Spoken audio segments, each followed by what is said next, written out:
Aula 15. Conteúdo: Ecologia. Fluxo de energia e de matéria.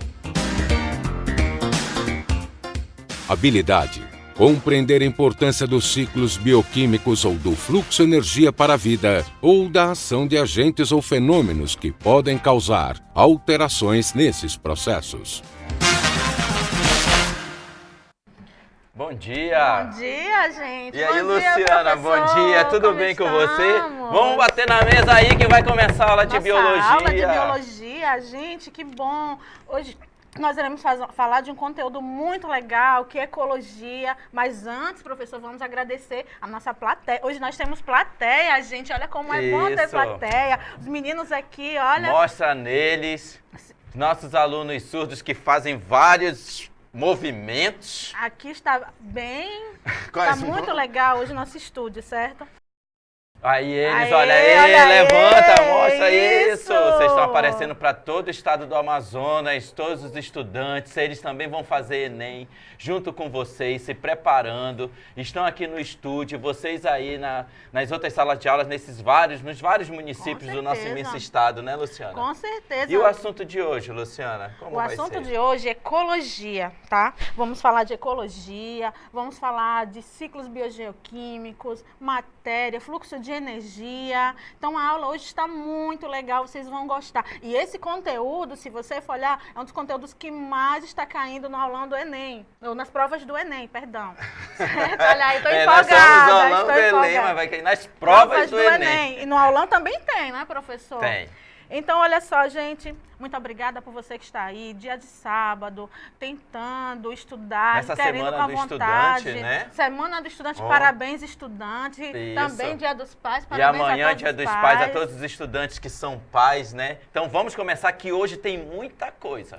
Então, vamos lá. Vamos lá? Vamos colocar a primeira cartela, por favor. Tá aí, olha, as habilidades que hoje, né, vocês têm que conseguir compreender a importância desses ciclos biogeoquímicos e do fluxo de energia para a vida, para a ação de agentes ou fenômenos que podem causar alterações nos processos da natureza, tá?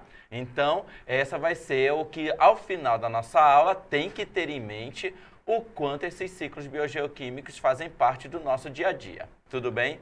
Vamos lá para a próxima. Gente, e professor Dyson, e o que é que estuda a ecologia? Olha só como é legal.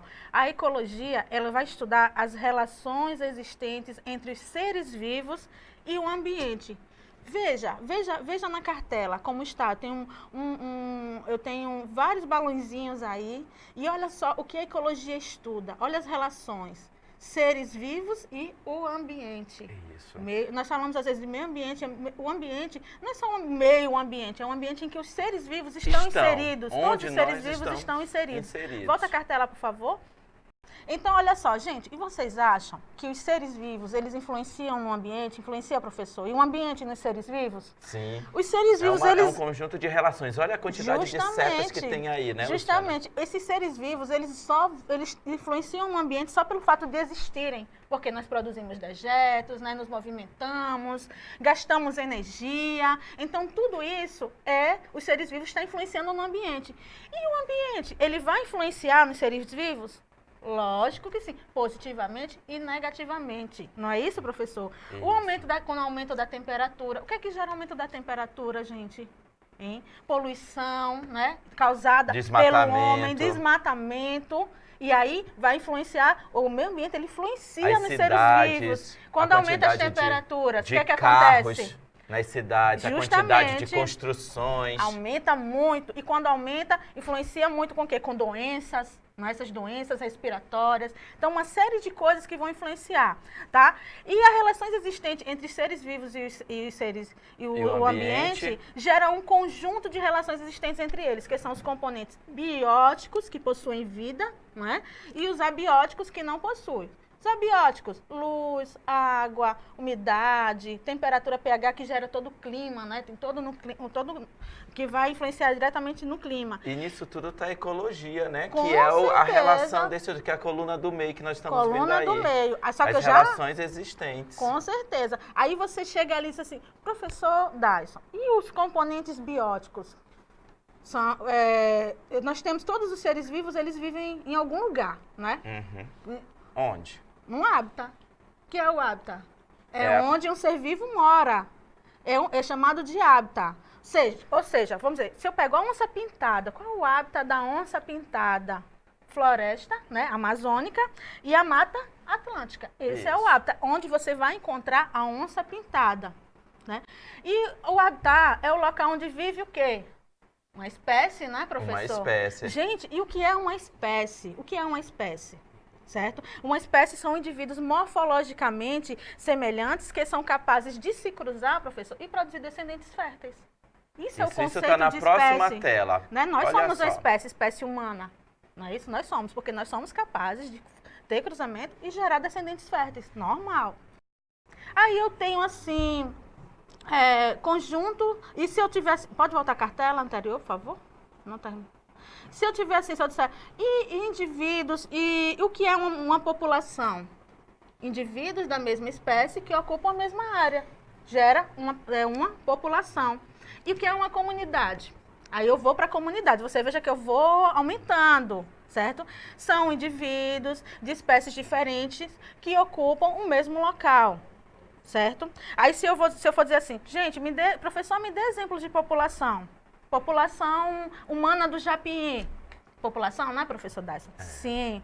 Se eu disser assim, olha, eu quero exemplo de comunidade. Aí, o que é comunidade? Animais presentes em um jardim. Eu tenho vários animais presentes no jardim, certo? E ali eu tenho uma comunidade que são várias espécies diferentes, mas que estão atuando na mesma área. Então, nós temos uma comunidade, certo? E quando eu falo assim, gente, e o nicho ecológico, onde é que fica? Olha só, todas essas pessoas, o conjunto dessas comunidades, tal, elas vão constituir o quê? Todo um ecossistema, né? Eu vou ter um ecossistema que eu vou ter componentes bióticos e vou ter componentes abióticos, várias comunidades atuando, eu tenho o ecossistema, certo? E aí quando eu falo, professora, o que é o nicho ecológico que está ali embaixo? O que é que significa o nicho ecológico? O que é que significa? É o papel que o indivíduo ele desempenha dentro da natureza, a função dele dentro da natureza. Como é essa função? Bom, eu falei para vocês que a onça pintada, ela vive na floresta amazônica e na Mata Atlântica. Mas qual é a função que ela utiliza dentro do seu hábitat? Bem, ele é um felino de grande porte, carnívoro, né? Ele tem uma gestação de 100 dias, ele gera até 4 filhotes por ano, até 4, geralmente são 2, 3, né, professor Dyson? Até 4. E ali ele desempenha um papel, ele é carnívoro, ele tem as presas. Então, é isso, gente. É o papel que ele desempenha, certo? Vamos para o próximo aí, só para a gente... E aí eu tenho todos os conceitos que eu dei, certo? Que é o que é uma espécie, que é indivíduos morfologicamente semelhantes, que podem se cruzar, gerando descendentes férteis. E tem também o que é uma população, né? São indivíduos da mesma espécie, que estão presentes na mesma área. Nós temos como exemplo aí, população humana da Praça 14, certo? E indivíduos de diferentes espécies são comunidades, que são animais que estão presentes em um jardim. Próximo, por favor, nós temos aí, podemos visualizar de uma forma melhor ali embaixo. Olha só a população, certo? Ali embaixo, eu tenho uma população de lobos, certo? No quadradinho mais abaixo, começando de baixo para cima, você tem uma população de lobos, tá? Que estão vivendo ali na mesma área. Aí já no segundo quadradinho, você tem uma comunidade, que são diferentes espécies. Você tem lobo, você tem árvores, você tem coelho, certo? Ali nós temos uma comunidade que está com diferentes espécies que estão vivendo na mesma área ou na mesma região. Já mais acima, no terceiro quadradinho, eu tenho o ecossistema. Olha só o que é o ecossistema. É o conjunto dessas interações. Eu tenho várias espécies vivendo no só ambiente. Eu tenho montanha, tenho solo, tenho componentes abióticos e componentes abióticos. E vários ecossistemas, eles vão formar a biosfera, certo? Nós temos aí a biosfera, tá? Próximo, por favor. Tá, gente, mas olha só, nesse emaranhado de coisas assim que eu vou falar, nós temos, nesses ecossistemas que nós estamos estudando aqui, nós temos um monte de, rola muita energia, professor Dyson, muita energia passando de um indivíduo para o outro. certo? Isso. Quando a gente fala nesses ecossistemas, olha quanta gente eu tenho no ecossistema. Três certo? grandes grupos. Então, eu tenho 3 níveis tróficos, não é Níveis isso? tróficos. Como é que eu posso falar? Esses grupos que o professor Dyson acabou de falar. Nós temos 3 grandes grupos que são os níveis tróficos. Mas, e esses níveis tróficos, eles vão compor a cadeia alimentar. Vocês já vão ver aqui mais na frente, certo? Só que todos os seres vivos, professor Dyson, eles precisam de energia para sobreviver, energia química. E onde é que nós conseguimos essa energia, gente? Onde é que nós conseguimos? Ela vem da luz solar, certo? Que essa energia luminosa, ela é convertida em energia química que estão presentes nas moléculas orgânicas dos seres fotossintetizantes. Quem são os seres fotossintetizantes? Se você olhar a primeira imagem aí dessa cartela, são as plantas e algas, que são os produtores. Olha, nível trófico dos produtores, certo? Que são seres autótrofos. Por que são seres autótrofos? Porque eles são capazes de produzir o seu próprio alimento. Ele não precisa de ninguém para produzir seu próprio... Ele produz seu próprio alimento, certo? Então, nós chamamos de produtores. Eles são base de cadeia. Sempre eles vão ser base de cadeia alimentar. Aí, nós temos também os consumidores. Nós temos os consumidores primários que se alimentam desses produtores, certo? Desses produtores. Ó, para começar, rapidinho. Esses produtores, eles são seres autótrofos e eles pegam a luz solar no processo de fotossíntese, é que eles transformam essa luz solar em energia química, certo? E se alimentam. Então, o que vem depois dele? Quem se alimenta desses produtores? São os consumidores. Nós temos os consumidores primários, que se alimentam desses produtores. Eles são capazes de se alimentar desses produtores. Os herbívoros. Que são os herbívoros. Nós chamamos de herbívoros. E aí nós também temos consumidores secundários, que se alimentam de herbívoros. E nós temos os terciários, que também são carnívoros, certo? São carnívoros. E no final, nós temos os decompositores, que são seres que se alimentam de matéria orgânica morta. Gente, vejam. Todos os seres vivos, eles morrem. Todos os seres vivos, eles vão morrer de alguma forma. E o que é que acontece? Tem que ter uma reciclagem no meio ambiente, certo? Tem que haver uma reciclagem para que essa matéria que está lá morta, que não tem nenhuma serventia, que volte, certo? Que seja aproveitada por alguém. Quem faz a reciclagem dessa matéria são os decompositores. Eles vão lá, decompõem aquela matéria, certo? Que é uma matéria que não está servindo e transforma em algo útil, que vai ser reaproveitado todo pelos produtores. Então, veja, eu tenho como se fosse um ciclo, uma cadeia, ela é linear, certo? A cadeia, uma cadeia alimentar é linear dessa forma. Mas assim, eu digo assim, professor, e rola muita energia, professor Dyson, nesses níveis? Rola? Sim, é como vai sendo transferido vai sendo transferido entre esses vários níveis tróficos, né? Qual é, professor? E eu vejo assim, quais os que possuem mais energia armazenada? São os produtores. Certo? Porque eles produzem seu próprio alimento, eles utilizam na respiração uma parte desse alimento que produz, só que quando o consumidor primário se alimenta dele, ele também pega uma parte dessa energia para ele. Isso. Certo? Só que aquela energia que ele não tem a toda, porque o produtor, ele utilizou parte dessa energia e outra parte da energia passa para o consumidor primário. E assim por diante, o consumidor secundário ele já pega menos energia quando ele se alimenta do consumidor primário. E assim sucessivamente. Tá dando para entender, gente? Né? Vocês podem ir anotando as perguntas de vocês, fiquem à vontade. Tá? A próxima cartela tem aí apenas o texto do que a Luciana já explicou. Que cadeia alimentar é a sequência linear de alimentação, desde os produtores até os vários tipos de consumidores, os primários, que são os herbívoros, e os secundários, terciários, que são os carnívoros. Tá? E é pela cadeia que a energia e a matéria passa pelos diferentes níveis. E imaginem só que na natureza, vários consumidores, eles estão ali servindo de alimentação para outros seres vivos. Então, isso forma uma teia alimentar, tá? Essa teia alimentar, ela é um conjunto das relações alimentares entre populações de um ecossistema. Então, é complexo, nessa teia alimentar é dada a complexidade da transferência de matéria e energia. Nós, os homens, estamos no topo da cadeia, Com certeza. E você... Não somos alimentação para ninguém. E você veja, como o Dyson acabou de falar, uma teia alimentar, um sapo, ele serve de alimento para um indivíduo só?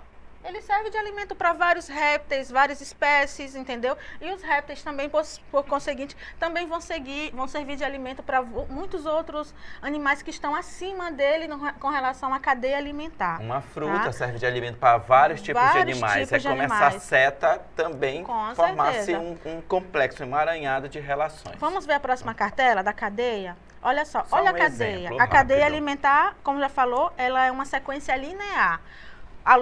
Aí os produtores, que são as plantas, utilizam essa luz solar, né? Realizam fotossíntese, pegam a luz solar, transformam em energia química para se alimentar. Né? Isso é uma fonte de calor de carbono para ela. O que é que acontece? Aí vem a vaca e se alimenta, que é um consumidor primário, e se alimenta da planta, que é um produtor. E aí essa energia que estava toda na planta, quando ela realizou fotossíntese, ela precisou também utilizar para sua respiração. Aí já não foi mais toda a energia para a vaca.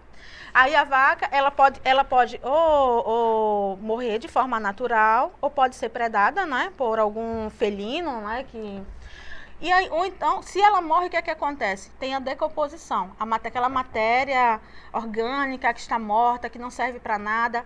Já aí tem a ação de fungos e bactérias, né, que são decompositores, decompõem aquela matéria, volta tudo para o ambiente e as plantas, elas utilizam aqueles nutrientes daquela decomposição. Isso. Certo? Próximo, por favor. No próximo é a teia alimentar. Aí na próxima nós já temos a teia alimentar. Veja. Olha a quantidade de setas, hein? Como é que você vai ler uma teia alimentar? Professora, vai cair no Enem teia alimentar. Como é que eu posso fazer para responder todas aquelas questões que vêm no item do Enem? Quando você for ler teia alimentar, você já lê dos produtores. Quais são os produtores? Olha, ó, temos umas flores ali embaixo, certo? Esses produtores, olha como eles estão servindo de alimento para vários outros. Para o rato, para o gafanhoto, para a tartaruga, para o coelho, certo? Então, um produtor está servindo para vários. E aí o coelho, ele vai servir de alimento para um só? Não, o coelho ele pode servir o rato ele pode servir para o sapo, para o gavião, certo? Então é como se fosse uma teia, um emaranhado. Um só desses indivíduos, eles podem servir de alimento para vários. Então acaba gerando uma teia alimentar, certo? Não fica uma coisa só linear, é um emaranhado mesmo, tá? E aí, no final, olha só, nós temos a onça e o gavião, são topo de cadeia, como o homem, né? Topo de cadeia. Geralmente, dificilmente o gavião ou a onça, ele vai ter um predador para se alimentar dele. Não diga que é impossível, pode acontecer, mas é difícil, ele é topo de cadeia. Ele é topo de cadeia alimentar. Ele é topo de cadeia alimentar, tá? Eles são poderosos, gente, como nós, humanos, tá? Próximo, por favor. Aí tem a representação da energia que é produzida. Nisso, nós estamos vendo aí o quanto que o Sol é fonte, né, dessa energia eletromagnética para a produção, lá na fotossíntese, produção de energia nas plantas. E de toda a luz que vem do Sol, 35% dela é refletida pela atmosfera. 20% dela é absorvida na atmosfera. E só 45% atinge a Terra, né, a superfície terrestre. Mas dessa energia todinha, olha só quanto é usado na fotossíntese, professor. De 1 a 2% é aproveitada para a fotossíntese. O resto vai para nos aquecer, iluminar, certo? Mas só de 1 a 2% é utilizada. E olha o que é que as plantas fazem, como são maravilhosas para a nossa vida, né? Plânctons, né? Os plânctons lá também, nos oceanos, justamente. Porque queremos dizer que a floresta amazônica, que já é o pulmão do mundo, isso não é um conceito correto. Não é correto. Nós temos muito mais oceanos do que áreas de floresta. Isso. Então lá, as algas, né, fotossintetizantes presentes nos oceanos, pela quantidade de água que tem na Terra, e por isso nós vemos a Terra azul, produzem muito mais oxigênio do que as florestas. Então não é um conceito correto. De onde vem toda a energia da cadeia. A gente fala, por que eles produzem? Gente, é energia que vai passando de um nível para o outro. Para eu ter energia, a energia já andou vários níveis, né, professor? Na próxima Próxima cartela cartela, você vai ver esse conceito dos níveis de favor. energia, tá aí, ó. Olha aí, ó, nós temos o fluxo de energia em níveis tróficos. A transferência de energia na cadeia alimentar, ela é unidirecional. Em cada nível trófico, parte da energia armazenada nas moléculas orgânicas é utilizada na realização de trabalho e liberada na forma de calor. Gente, preste atenção. Se eu digo que os produtores, eles precisam respirar e passam a energia, quando chegar nos consumidores, eles também vão liberar energia em forma de calor, através da transpiração, né, respiração. Então, nós liberamos energia, estamos liberando. Seres vivos a todo momento está liberando energia. Próximo, por favor. Está comentando apenas que essa quantidade de energia nos níveis tróficos é sempre menor, tá, do que a energia que pode ser transferida para o nível seguinte. Aí ficou só um pedacinho nessa cartela, mas na próxima nós vamos ver uma ilustração. Olha o que tem dizendo aí também importante, professor. É que vai ficando diminuído. Olha só nessa ilustração como é possível perceber bem. Os herbívoros, eles consomem, né, as plantas que são os fotossintetizantes, os que produziram energia. Aí vai liberando a energia para o meio e também vai passando. Aí outro peixe maior, ele vai comer daqueles peixinhos maiores. E nem sempre come tudo, tipo, tem as espinhas que foi utilizado na energia, mas ela não é consumida. Então sempre tem um resto, uma liberação de produtos que não é consumido pelo nível anterior. Então, por isso, essa energia vai diminuindo ao longo da cadeia. Pensem que nós nos alimentamos, né? Isso. Mas, assim, a nossa energia, ela vai servir para uma série de coisas, principalmente para o nosso metabolismo, né? Nós excretamos também. Então, tem uma série de coisas que vão ser utilizadas para utilizar essa energia, principalmente no metabolismo. Certo? E na transpiração, quando você realiza atividade, uma série de coisas. Olha aí, ó, fluxo de energia de um ecossistema, certo? Aí eu tenho É de baixo para cima também. É de baixo para cima, tá? Ali estão os seres fotossintetizantes. Ali eu tenho no próximo quadradinho eu tenho consumidores primários, consumidores secundários e terciários. E aí essa energia, ela vai passando. O que acontece? No laranja, eles vão utilizar a energia para digestão, assimilação e crescimento, certo? E crescimento. Retorna, por favor, aí na cartela. E crescimento. Deixa sempre a tela. Eu tenho essa parte azul, que é onde ela é também, o alimento que você come, ele é excretado. É a excreção, ou então morte, que vai sofrer ação dos decompositores. Não é? Só comentar a excreção, urinas, amônia, fezes, perda de cabelo, então amônia, né, suor, isso tudo são produtos de excreção, então isso perde mesmo. Energia por esse. E a morte, né, que vai ser utilizada. E a respiração, que é um principal, respiração né? celular. Respiração celular, principal. Tá, próximo, por favor. Gente, esse fluxo de energia e os níveis tróficos, olha aí, isso daí quer dizer o quê? O que eu quero dizer aí? É como ela é aproveitada, é o aproveitamento energético, certo? Olha só, nos herbívoros, 10% da energia que eles consomem é aproveitada. Certo? 90% é eliminada nas fezes. Por que 90%, professora? Por que tão alto esse valor? Gente, lembrem da celulose. Nós não temos, né, professor, capacidade também de quebrar a celulose. Né? Isso, os seres, quem tem a capacidade... Como os herbívoros, eles têm muita celulose, então o que acontece? 90% é eliminado. Certo? E 15 a 20% dessa que é aproveitada, desses 10%, ela vai para o metabolismo. Olha aí como a coisa fica, né? Mas se você for comparar os herbívoros com... A próxima cartela, por favor. Se for comparar os herbívoros com os carnívoros, olha a diferença disso daí. 50% de toda a energia consumida, né, ela é aproveitada e só 50% é eliminada, enquanto que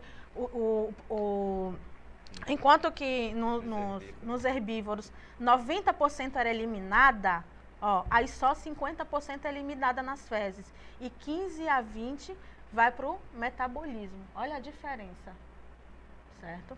Próximo, por favor. Aí nós chegamos nas pirâmides. Professora, pirâmides? Mas como, professora? Essas pirâmides que caem na aula do Enem, elas são meio complicadas de se entender, certo? Aí, olha só, as pirâmides são formas de demonstrar, através de gráficos, a hierarquia de cadeias, tá? E elas estão também representadas pelo número o número desses indivíduos que participam dessa cadeia, então vai ter a largura dos níveis dessa pirâmide. Então, o número de representantes de cada espécie naquela cadeia alimentar, que podem ser dos mais variados exemplos. Vamos na sequência próximo. Quanto maior é o número de espécies, mais larga vai ser a pirâmide, né? A parte...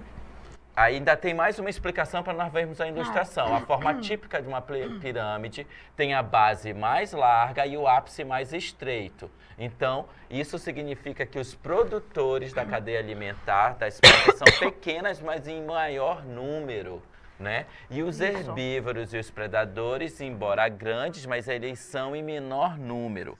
Vamos ver a representação desses 3 textos que teve aí na próxima tela. Olha só. Olha só, gente, preste atenção nisso daí. Eu tenho capim, que é um produtor, eu tenho gafanhoto, que é um consumidor primário, e tenho sapo, que é um consumidor secundário. Veja que você sempre começa a ler a pirâmide pela base. Olha a base ali, a base é aquele azul bem escuro. De indivíduos. Certo? Aí a base, ela está mais larga, por quê? Porque eu tenho 5.000 plantas de capim.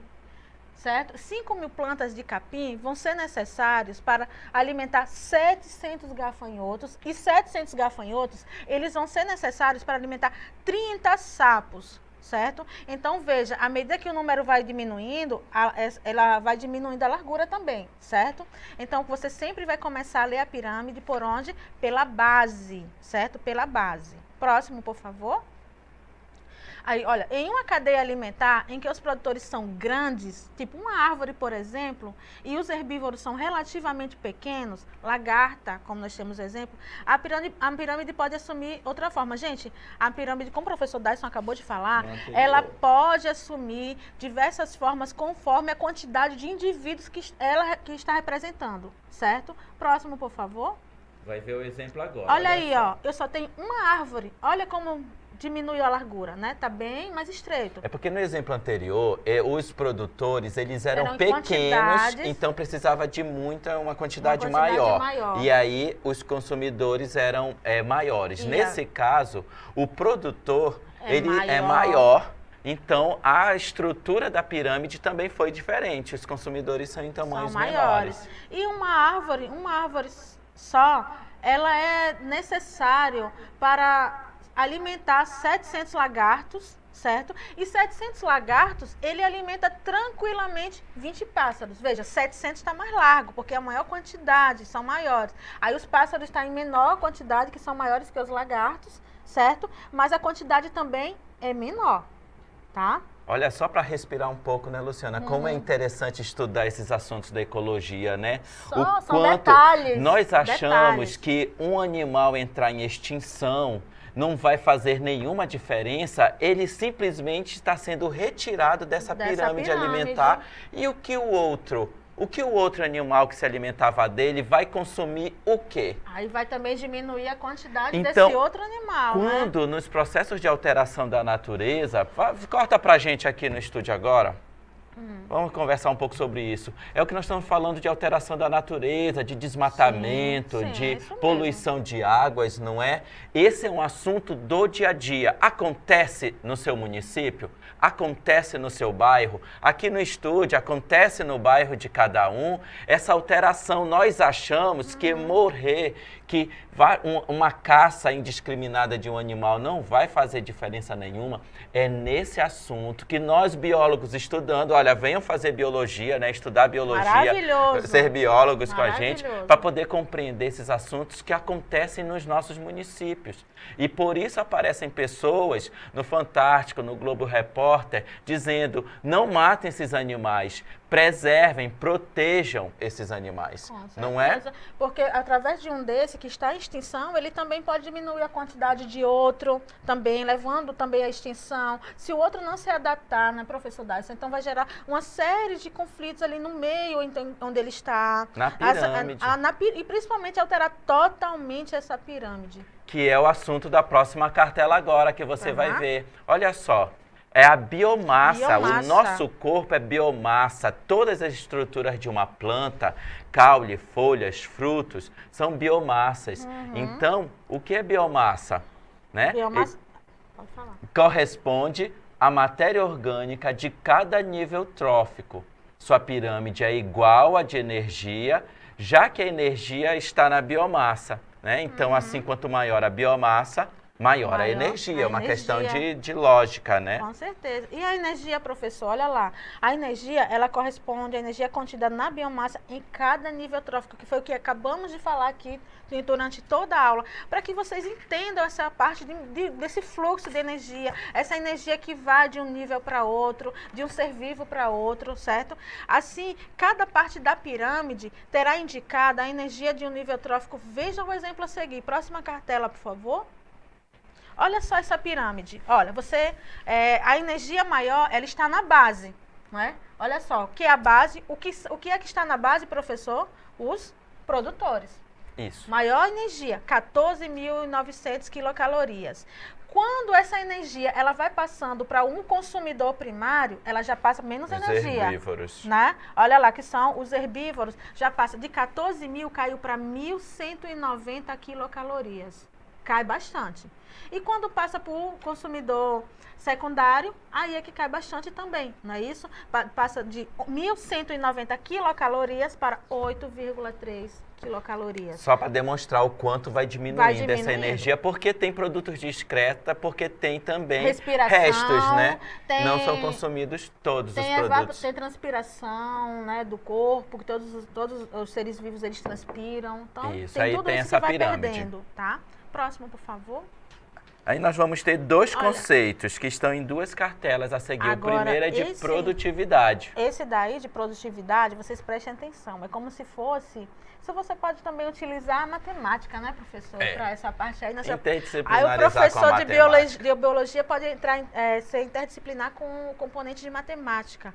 Olha, isso daí é fácil, não é difícil. Olha só, PPL, produtividade primária líquida. O que é a PPL? É toda a energia que os produtores armazenam a partir da fotossíntese, menos o que eles gastam na respiração. Então, eu tenho a energia bruta, né, que é o todo, e aí eu retiro aquela que as plantas gastam na respiração e sobra a líquida, certo? E sobra a produtividade primária líquida, só aquela energia mesmo que eles já gastaram na respiração, que sobrou, e vai passar para o próximo. Assim, a PPL é o que o consumidor primário vai ter disponível, tá? Aí, quando eu falo IPSL, o que é produtividade secundária líquida? É a energia que o consumidor primário conseguiu retirar dos produtores, ó. Aí, os consumidores primários, eles vão lá, retiram a energia dos produtores, só que ele vai ter que usar no metabolismo dele também,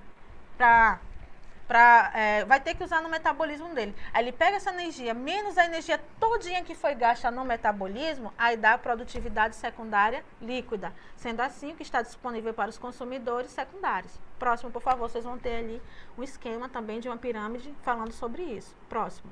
Mas é um conceito. Olha só. Eu tenho ali na base da pirâmide, certo? Base da pirâmide, a parte azul escura, produtividade primária líquida. Pode olhar, isso daí é tudo energia que vai passando de um nível trófico para outro. Sempre. Os produtores, as plantas, eles vão ter a energia, só que eles só vão passar para os consumidores primários aquela energia que ele já retirou pela respiração. Os consumidores, ele pega a energia aqui dos produtores e eles só vão passar para o próximo nível trófico a energia que ele tem a energia total. Ele retira do metabolismo e passa o restante da energia para o outro consumidor. E assim, gente, sucessivamente. Isso não tem nada de estranho. Isso daí é só isso mesmo. É uma energia que vai passando de um nível trófico para outro. Chega até o último nível, chega com energia bem baixinha, tá? Luciana, nós já falamos tanto de energia. Graças a Deus. E eu acho que vocês já compreenderam o quanto ao longo dos níveis tróficos vai perdendo energia. Energia que foi produzida na fotossíntese, energia que teve consumidores primários, secundários, terciários. Respiração. Agora você vai chegar em casa e dizer, mamãe, papai, né? Eu aprendi hoje e relembrei, vamos dizer que eles relembraram porque estudaram nas escolas, nas suas escolas, com os professores de biologia, o quanto é importante manter todos os animais da natureza que estão vivos. manterem vivos e manter também os animais, o ambiente ideal para esses animais sobreviverem. Com certeza. E aí nós, né? E nós estarmos bem. Agora nós vamos entrar num outro conjunto de assuntos, que são os ciclos biogeoquímicos, tá? O quanto essa ciclagem dos nutrientes que vão sendo transferidas ao longo, né, desses níveis tróficos, eles ocorrem. Como que eles ocorrem? E como é que eles conseguem interagir, os elementos químicos, com o meio, com os seres vivos? Como é que há essa interação? Gente, é muito legal, muito fácil. Agora nós já vamos falar quase que de química. Lógico, na biologia. olha aí, outro interdisciplinares. componente. Física também, professor. Física pode também. entrar também nesse componente. Você pode chegar, professor de física, professor de química, professor de biologia, podem trabalhar ciclos biogeoquímicos, fica maravilhosa a aula. Tá? Na próxima cartela você vai ver agora, olha só, tá tudo junto aí, mas são os elementos químicos, tá? Que vocês, olha, relembrando de lá da tabela periódica, né? E nós estamos trazendo agora para o uso do nosso organismo, os elementos que são essenciais para os seres vivos. Então está só os símbolos, e né? eles formam, professor Dasson, a estrutura básica mesmo das nossas cadeias orgânicas, esses elementos. Do que tem no nosso organismo. Sim, senhor.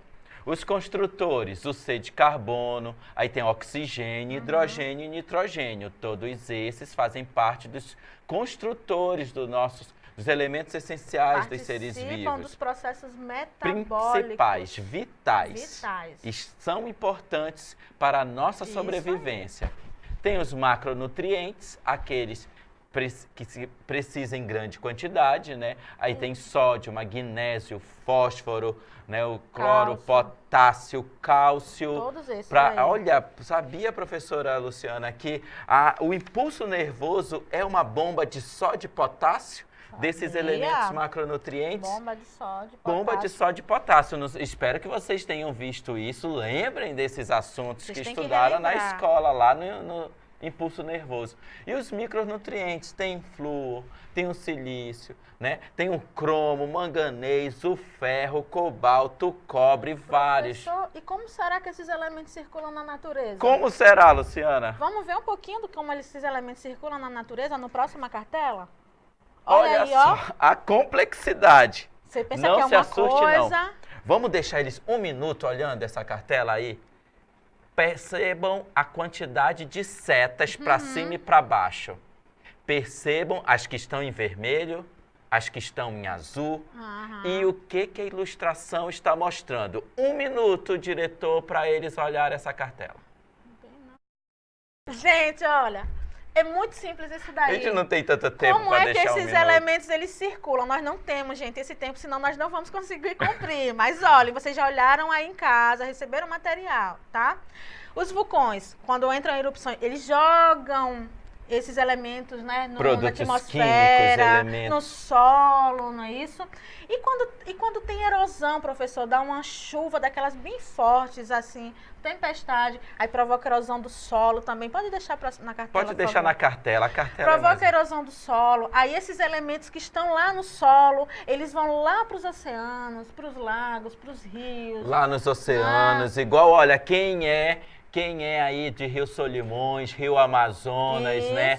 Que pega um copo d'água e aquela quantidade de sedimentos que estavam em suspensão no copo d'água, quando você vê, eles não estão lá no fundo. É o que acontece também. Esses elementos químicos que estão na argila, aderidos a esses produtos. Movimento das placas tectônicas também. Movimentam lá no fundo, ó, movimento da crosta, tá vendo? Esse movimento das placas, elas também vão fazer com que esses elementos eles circulem mais por outros lugares. E Luciana, lembrando, na cheia e na seca. Mas imagina que vem de lá dos Andes, aquele monte de nutrientes sendo transportados nas terras caídas. Aí de repente enche. O que acontece? A água vai lá no meio nas casas e transfere os nutrientes para aquelas regiões mais dentro das comunidades, numa área maior. Quando seca tudo, o que aconteceu com os nutrientes? Os nutrientes ficaram lá.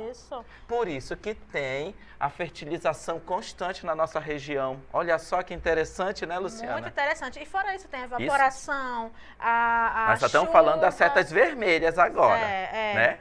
Da explicação das setas vermelhas. Vamos subir. Vamos para as azuis Ação agora. dos ventos. Bom, se jogam, vamos dizer que os vulcões, eles joguem esses nutrientes para a atmosfera. Vem a ação do vento, o vento leva esses nutrientes para um outro local, uma outra região, certo? E aí já vai tendo uma ciclagem maior de nutrientes.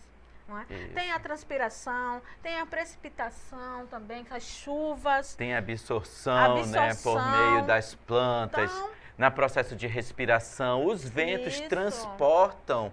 Olha, tem um conceito aí dos rios voadores. Vocês já viram, com certeza, pelo Fantástico, na parte do tempo, o quanto que as setas vai da Amazônia para o Sudeste. Então, os ventos são responsáveis por também transportar esses elementos químicos, né, por meio das Com chuvas. certeza. E aí nós vamos para um outro. O quanto que o homem pode interferir, professora Luciana. O homem interfere demais no meio A gente ambiente. vem falando aqui na nossa aula vida. várias vezes o quanto que o homem pode interferir, não é? Olha só, nas indústrias. Não, vamos começar por mais na parte dos rios. Olha só aí os esgotos, da criação das cidades, da localização das casas próximas aos rios, Isso. né? O uso de fertilizantes em agricultura nesse nosso Brasil todo. Que Isso polui os ambientes aquáticos. Com certeza, é muito. Aí, E professor, e a queima de combustíveis fósseis? As cidades vão crescendo, Pelo amor né? de Deus, vão. As cidades vão crescendo. E aí vai tendo mais carros. Os carros, olha que... Fábricas, indústrias. E fábricas, indústrias, o que eles produzem na natureza? Olha só, ali tem vários símbolos, vou falar rapidinho, hein, para vocês. Tem ali, nos combustíveis, são produzidos tanto o óxido nítrico, o dióxido de nitrogênio está mais abaixo, o CH4, que é o metano, o CO2, todos já sabem, que é o dióxido, né, o de carbono. Todos esses... eles são eliminados por meio dos carros, das indústrias, pelas chaminés, quando você está passando na rua e vem aquela fumaça preta no seu rosto, hein? Olha só.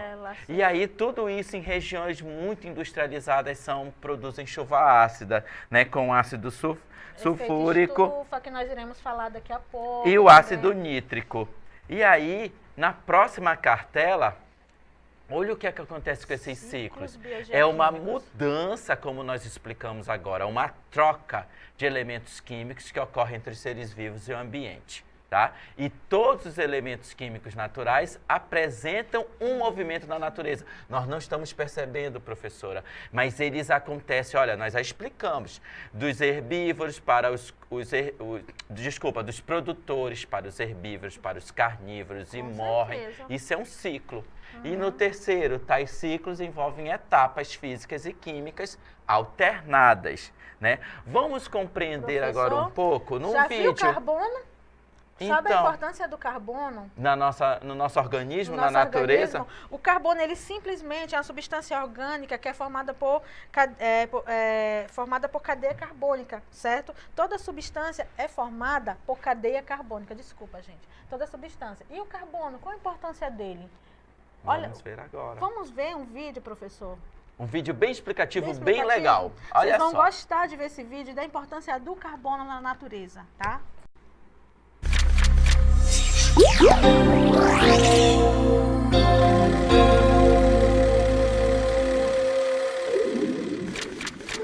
Carbono e vida.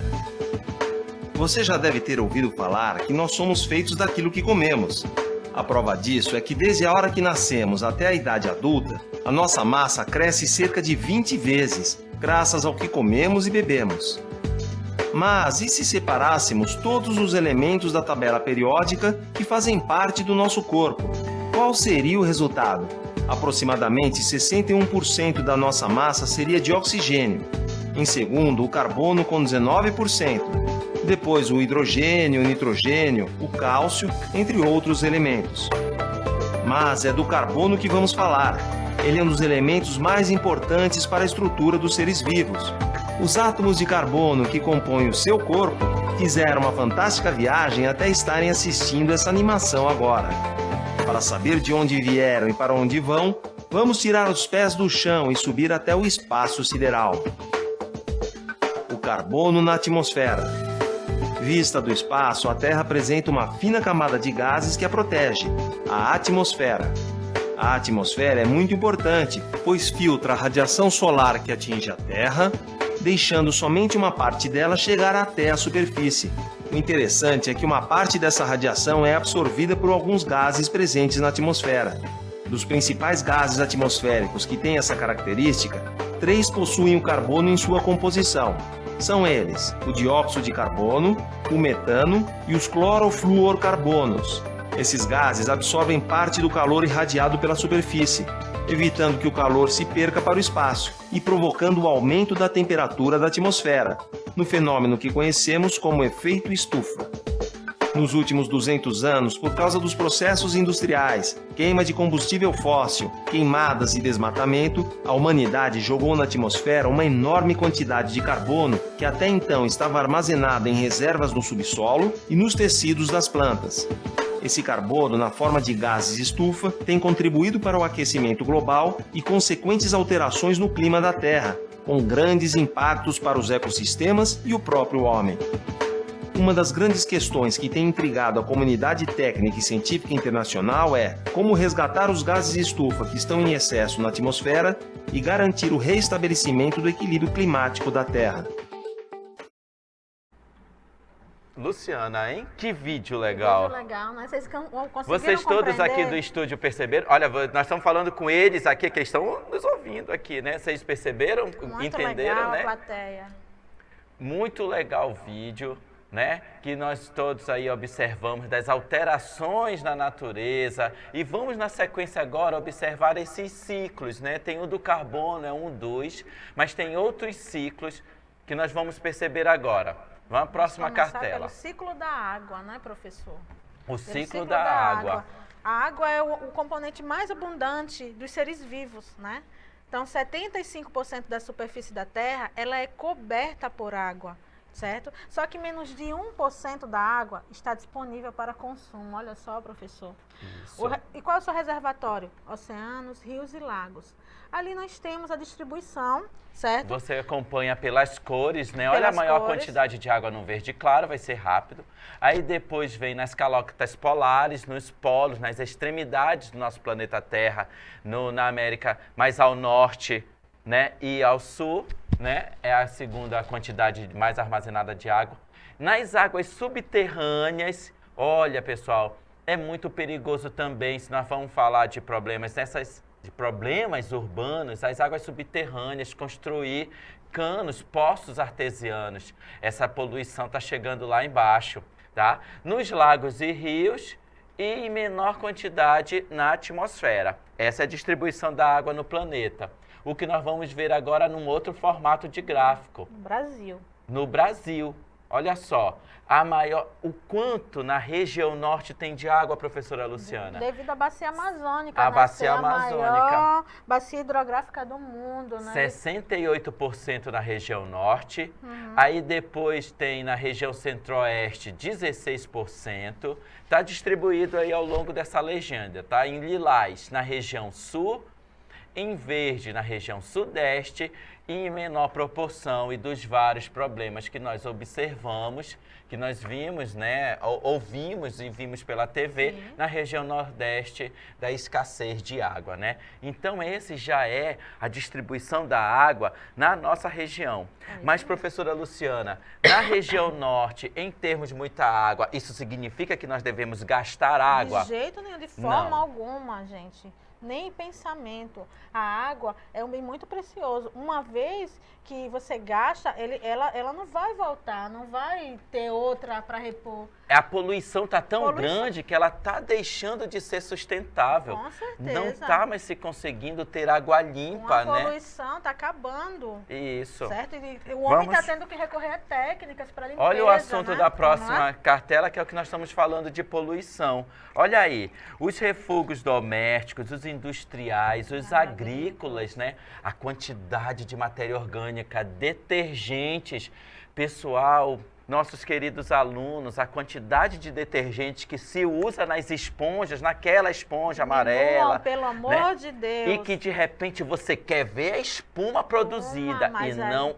usa, porque lá na esponja ainda tem sabão e você não usa todo o sabão que está lá. E pior, geladeira que joga nos nossos rios. Geladeira, Fogão, fogão. eletrodoméstico. Ixi, Olha que coisa, né, observe professor? aqui nos rios da capital, né, da nossa cidade de Manaus, e você aí nos vários municípios, não jogue Muito essa grave, quantidade de muito grave. lixos, porque vai interferir no ciclo da água, que é o que nós vamos ver agora. E também tem um resíduo industrial, que também é muito... É porque nós vimos numa cartela anterior Foi. que tem, olha aí, transpiração para a atmosfera, e esses resíduos também podem ir para a atmosfera. Justamente. Tem o pequeno e o grande ciclo da água. Um pequeno ciclo é simplesmente a precipitação, que em forma de chuva, quando você vê lá e vem um toró, Luciana, aquele Ai, toró, a aquela chuva. nuvem pesada, vai chamada de precipitação. Então ela vai, né, se transformar, mudar de estado físico para líquido e vai cair na água. E a água, ela está sempre evaporando, né, professor? Porque esse sol nosso aqui, Luciana, de meio-dia, hein?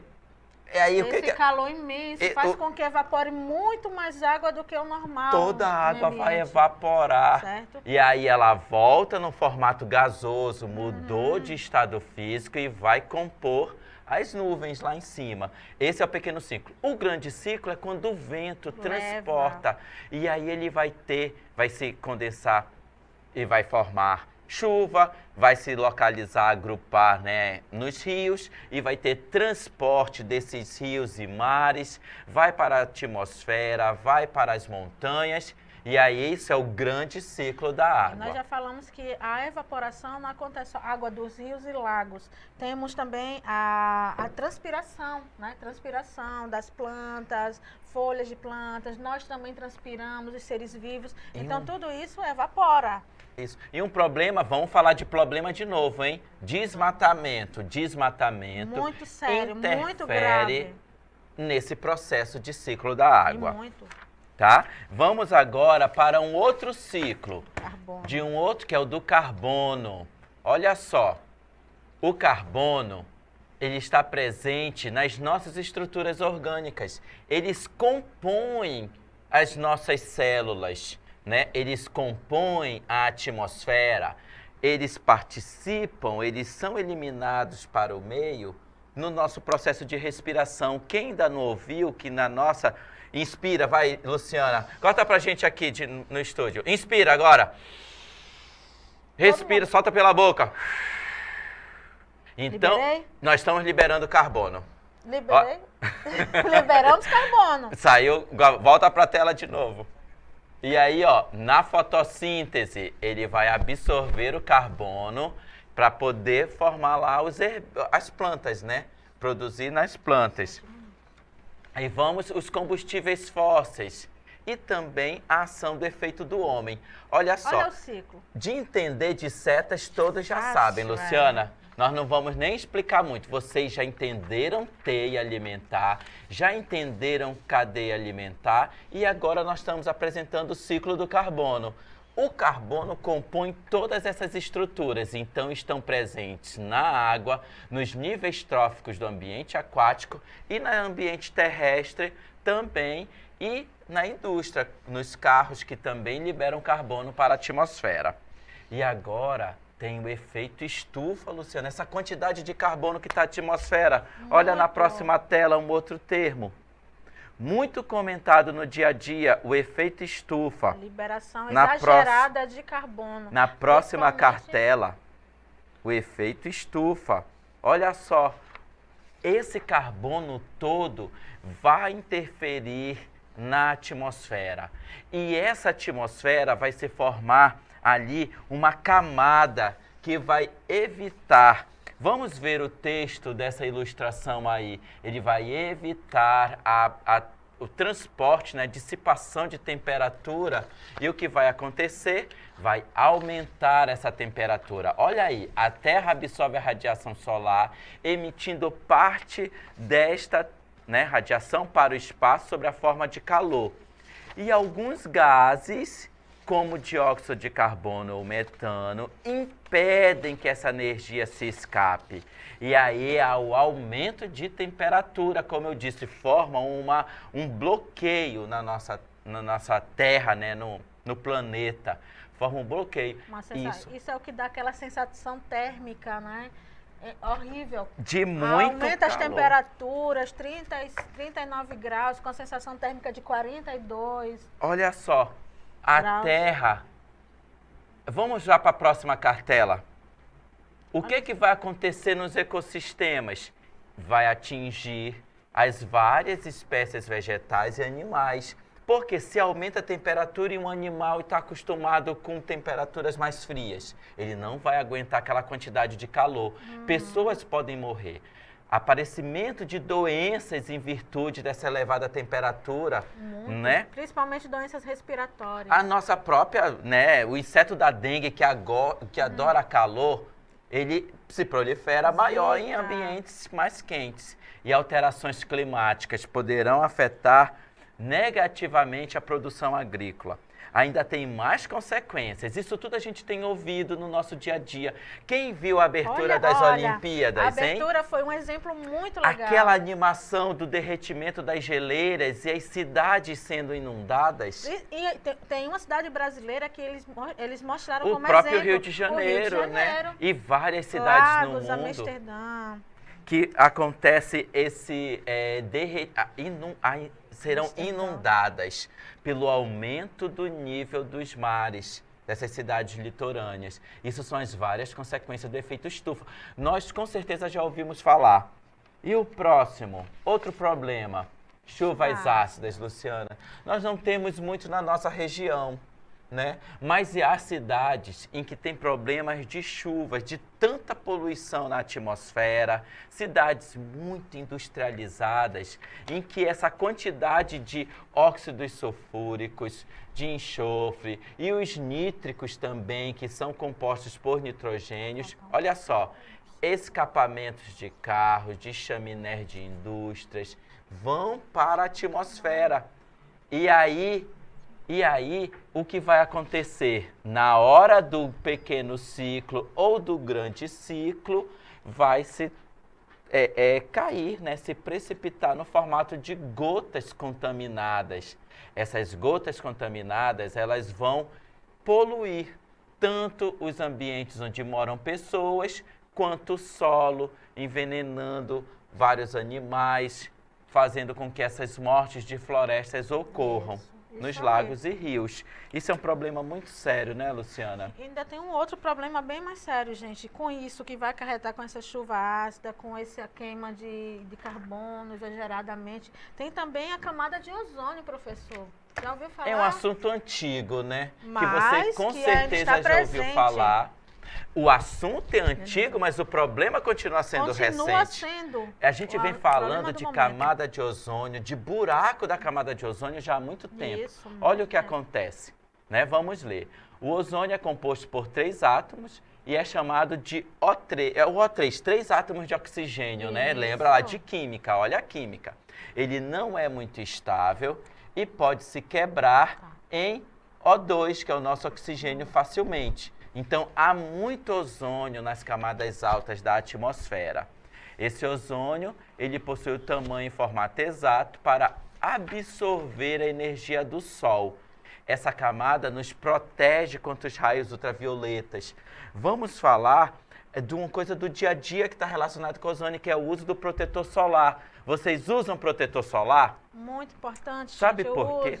Você usa, Luciana? Eu uso lógico, também. Olha como eu sou branca, é transparente. Eu sou moreno, mas tenho que usar também. Tenho que usar, professor. Os morenos também têm que usar. Vamos ver por que temos que usar na próxima cartela. Porque tem um buraco na camada de ozônio. Se esse ozônio protege a Terra da entrada de raios ultravioletas e tem um buraco, o que acontece? O que vai fazer conosco? Se tem um buraco, deixa passar. Olha só, redução, pessoal, é um D aí, tem redução da camada de ozônio existente na atmosfera. Essa camada é essencial para a vida no planeta, pois filtra os raios ultravioletas solares que são mortíferos, matam as nossas células.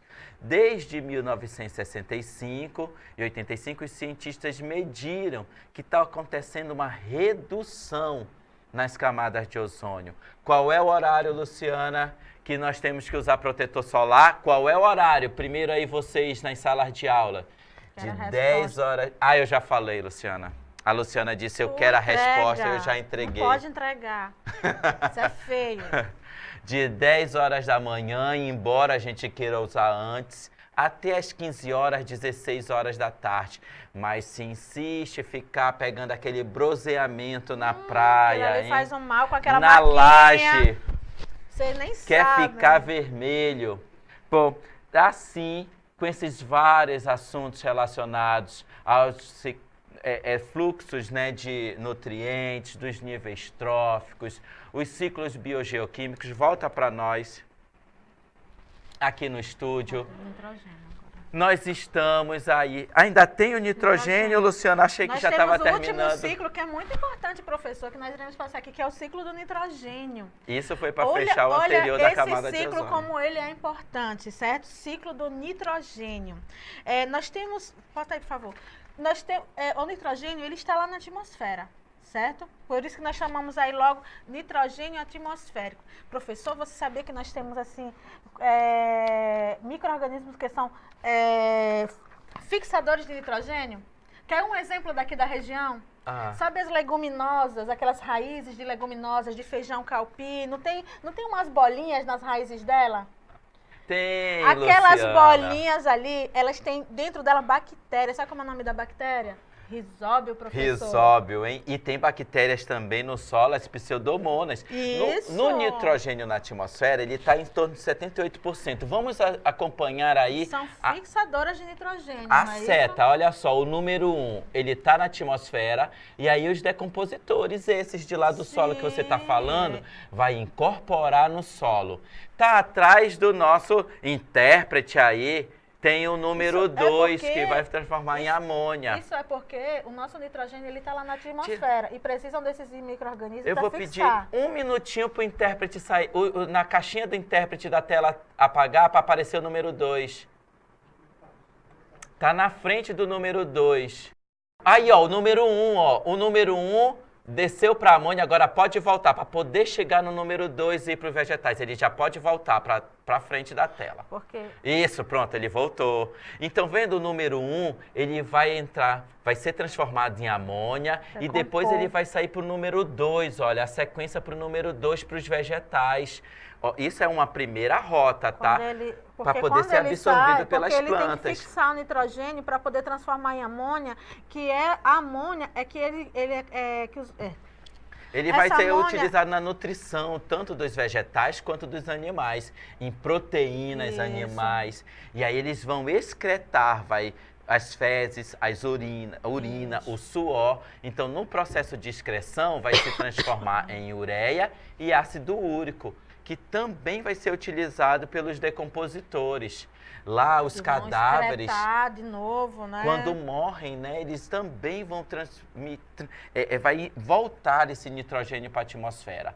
E aí vai seguir a sequência do item 5, do item 6. Olha, essa amônia, professor, ela vai ser transformada, na realidade, em nitrito. E o nitrito, ele vai ser transformado em nitrato, né? Que vai ficar no solo e na água. Aí tem aquelas bactérias que são desnitrificantes, aí que vão converter essa amônia em nitrogênio molecular, que vai ser devolvido totalmente para a atmosfera. Veja, esse é o último ciclo. Gente, e só as bactérias que são capazes de fixar nitrogênio? Vocês acham que só? Sabe aqueles relâmpagos, aqueles raios que vêm daqueles relâmpagos imensos, professor? Sabe? Eles também têm a capacidade de transformar o nitrogênio atmosférico em amônia no solo. Os raios, imagine. Olha só. E assim nós falamos de água. Volta pra gente agora aqui. Volta aí pra gente. Acabando, nós vamos agora para os itens, né? Para as interações, mas falamos vários ciclos da água, do carbono, fluxo né? de energia, cadeia alimentar, teia alimentar. todos esses em que nós percebemos a complexidade que tem no nosso planeta Terra, no ambiente, pessoal. Isso tudo está acontecendo ao nosso redor. Nós estamos no meio desse ambiente, por isso é chamado de meio ambiente, tá bom? Então agora nós vamos para os nossos itens. Nossos itens, vamos lá? Olha aí na tela, tá? Todos eles. Nós temos aí o item 63 do Enem 2012. Fala assim, ó, o menor tamanduá do mundo, ele é solitário e ele tem hábitos noturnos. Passa o dia repousando, geralmente em um emaranhado de cipós, com o corpo curvado de tal maneira que forma uma bola. Olha só, contando uma historinha do tamanduá, certo? Quando em atividade, se locomove vagarosamente e emite som semelhante a um assobio. Olha o modo de vida dele aí, né? A cada gestação, gera um único filhote. A cria é deixada em uma árvore à noite e é amamentada pela mãe até que tenha idade para procurar alimento. Próximo, por favor. Aí o que tem dizendo? As fêmeas adultas têm territórios grandes e o território de um macho inclui o de várias fêmeas, o que significa que ele tem sempre diversas pretendentes à disposição para namorar. Esse daí, hein, Daci? É gaiato, né? Gaiato. Próximo, por favor. As alternativas de resposta. Olha as alternativas de resposta. Essa descrição sobre o tamanduá diz respeito ao seu hábitat, biótopo, nível trófico, nicho ecológico ou potencial biótico? Isso. Esse vocês vão ficar pensando, né? Vamos dar um tempo. Vai para já está na próxima, né? Próximo, por favor. Olha. Esse daí é do Enem 2014. Os parasitoides, que são os parasitas e predadores, são insetos diminutos que têm hábitos muito peculiares. Suas larvas podem se desenvolver dentro do corpo de outros organismos, como mostrado na ilustração. A forma adulta se alimenta de pólen e açúcares. Em geral, cada parasitoide ataca o hospedeiro de determinada espécie e, por isso, esses organismos vêm sendo amplamente usados para o controle biológico de pragas e pragas agrícolas.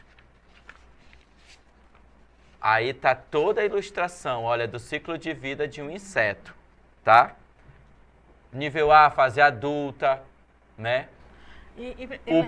Lembrando, professor Dyson, que aí você tem a vespa, né? Ali você tem a lagarta da borboleta e o parasitóide ele fica no interior dela. A forma larval do parasitoide assume qual papel nessa cadeia alimentar?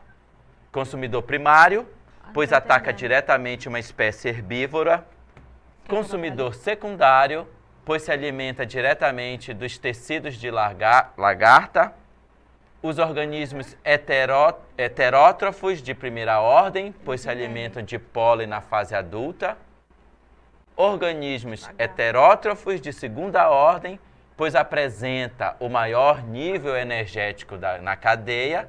Ou decompositor, pois se alimenta de tecidos do interior do corpo da lagarta e a leva à morte. Quais são esses? Esses todos para vocês ficarem pensando. Tem um próximo aí. O item 43 do Enem 2015. Os problemas ambientais, eles são consequência direta de intervenção humana nos diferentes ecossistemas da Terra, causando desequilíbrio no meio ambiente e comprometendo a qualidade de vida. Próximo, por favor. Vocês vejam. Aí o que ele diz? As imagens representam as geleiras. Aquelas imagens que vocês viram antes, na cartela anterior, que são três imagens de geleiras da Groenlândia, que sofreram e sofrem impactos resultantes da ilha de calor, chuva ácida, erosão eólica, inversão térmica ou aquecimento global. Vejam aí, o que é que vocês vão colocar. Próximo, por favor. O gráfico ao lado ilustra a emissão de CO2 ao longo das últimas décadas, assim como uma perspectiva futura para esse evento.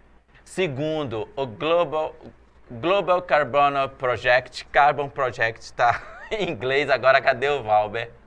As emissões de CO2 devem permanecer abaixo de cerca de 3.200 gigatoneladas para o aquecimento global, para que o aquecimento global permaneça abaixo de 2 graus Celsius. Na próxima. De acordo com o gráfico, nos níveis atuais de emissão de carbono, já estamos com o orçamento de carbono para 2 graus Celsius de aquecimento global.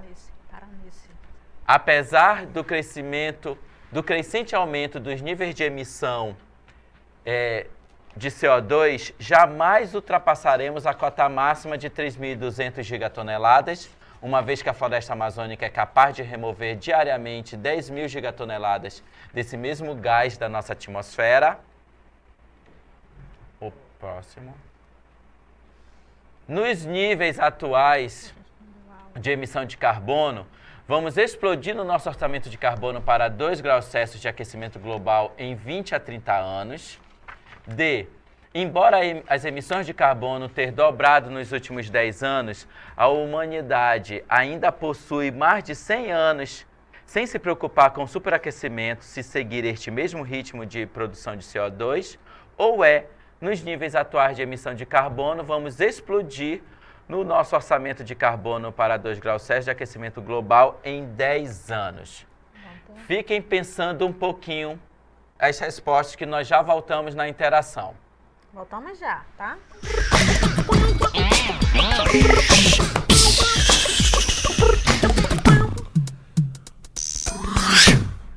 E aí, fizeram o item? Responderam tudo? Acertaram? Temos certeza. Vocês acertaram. Vamos agora para o nosso primeiro município, para a escola, né? É aqui na capital, Jorge Caram, é essa? Jorge Caram. Cadê vocês? Aparece aí. Aparece pra gente. Isso.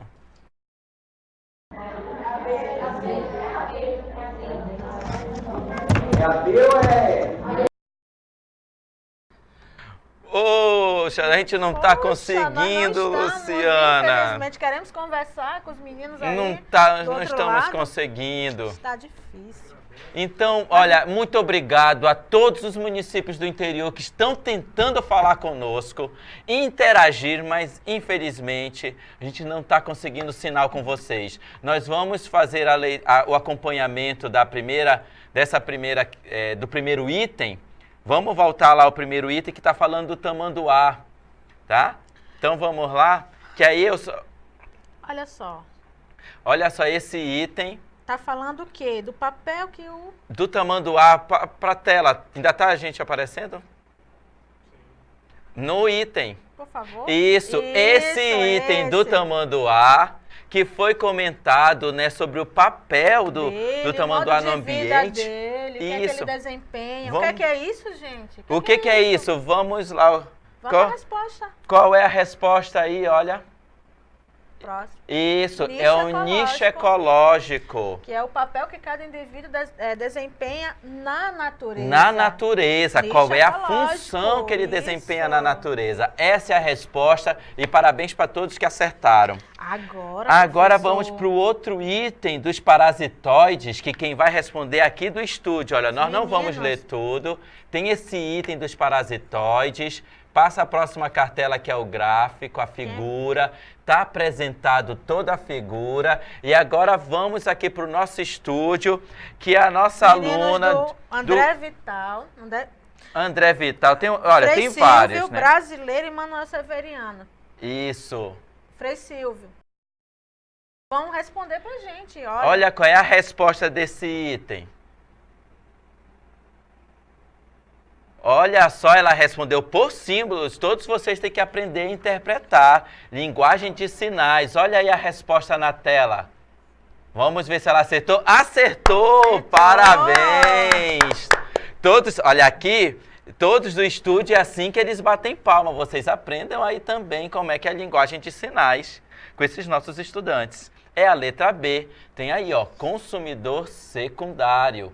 Pois se alimenta diretamente dos tecidos da lagarta. Não é isso? Tem o produtor, a lagarta vai, se alimenta da planta, é o consumidor primário. E esse parasita, ele se alimenta dos tecidos da lagarta. Então, ele acaba sendo o consumidor secundário. Certo? Vamos ao próximo dos problemas ambientais.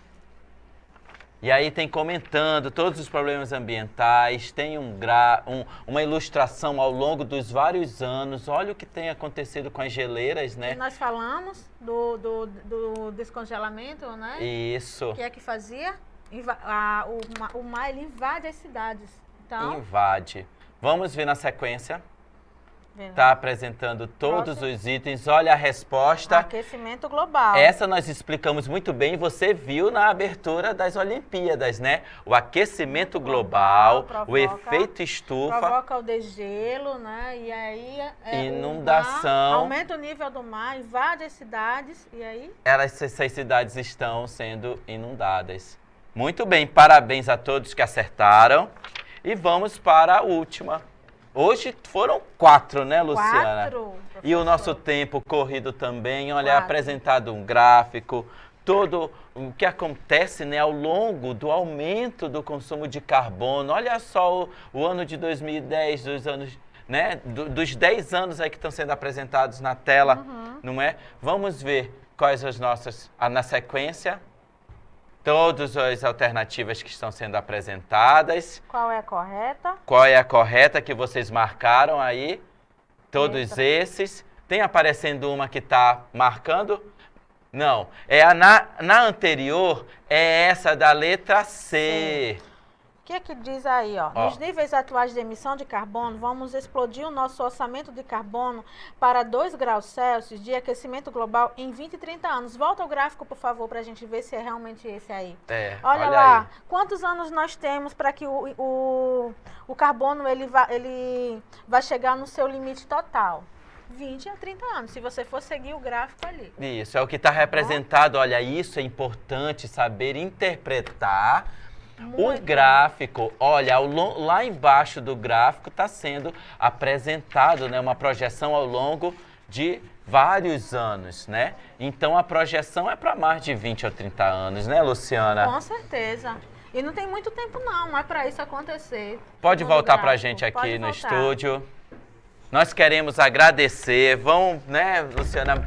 Gente, o Enem tá chegando. O Enem tá chegando, a animação. Que legal, olha só, daqui a pouco vocês vão estar fazendo a prova. Muito obrigado pela presença de vocês aqui nas nossas aulas de hoje, né? O quanto os estudos são importantes para que vocês possam, né, todos nós e que estão aqui no estúdio também conosco, que estão na escola, tá? Vão participar do Enem, o quanto nós estudamos hoje, não é, Luciana? E desse assunto que, para nós, da biologia é muito, né, legal. No Enem, coisas do dia a dia nosso. Certo? Né? A gente não percebe, mas olha o número de itens, nós apresentamos 4 itens, né? Uma das aulas que mais teve itens ao longo desses nossos aulões. E vocês vejam que assim, é uma coisa muito importante e que não é difícil, professor Dyson, certo? O Enem exige bastante desse conteúdo, certo? E olha, gente, nós queremos agora encerrar aqui, vamos chamar o pessoal aqui do auditório, ou do estúdio, que estão aqui nos assistindo. Venham conosco para cá. Para encerrar. Certo? Por favor, todos aqui, alunos, professores. Das nossas escolas do Frei Silvio. Agradecer a presença deles aqui, André Vidal. E a presença de vocês. Do Brasileiro. Por aqui, ó, por trás.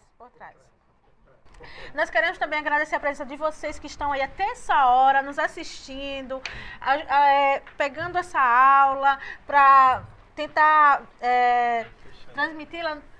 Vai juntando aí, vai Enem, juntando, tem que aparecer bom, nessa gente. tela. Isso junta, faz igual time de futebol, uns na frente, outro atrás. Bem, aqui isso, era vai. A plateia que estava aqui. Olha a quantidade de gente que está no estudo. Vem, olha, vai, fica um na frente do outro, que ainda tem gente para entrar. Aldemir, cadê você, Aldemir? Olha o Aldemir aí, chegou. Então, em nome do governo do estado, justamente através da nossa secretaria, queremos agradecer às escolas que estão aqui, ao Frei Silvio, ao Brasileiro, ao André Vidal, esqueci de algum, professora? E Manuel Severianos. E gostaria de destacar a mentora promotora dessa grande atividade de trazer todos os alunos dessas escolas, a professora Lenice Salermo, com a palavra, professora. Bem, meu bom dia, eu só tenho a agradecer. Meu muito obrigada, Ademir, pela oportunidade, né? E obrigada também aos meus queridos alunos, meus intérpretes que estão aqui também, né? Compartilhando essa aula maravilhosa e vão estar sempre presentes no aulão. Parabéns a todos e muito obrigada.